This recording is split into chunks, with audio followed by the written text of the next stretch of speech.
Hello বন্ধুরা, তোমরা সবাই কেমন আছো? আশা করি ভালো আছো। আর আমিও খুব ভালো আছি তোমাদের ভালোবাসায়। আর আজকে চলে আসি আরও একটা নতুন ভিডিও নিয়ে।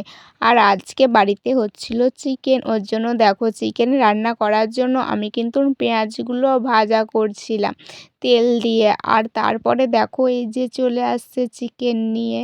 চিকেনটাকে আমি ভালোভাবে পরিষ্কার করে ধুয়েছি। আর আমাদের বাড়িতে কিন্তু চিকেনটা মানে রান্না যেখানে সমস্ত কিছু ভাত তরকারি থাকে সেইখানে মানে হেঁসেলে যেটাকে বলে ওইখানে কিন্তু তুলে না মানে আলাদা করে রান্না করতে হয়।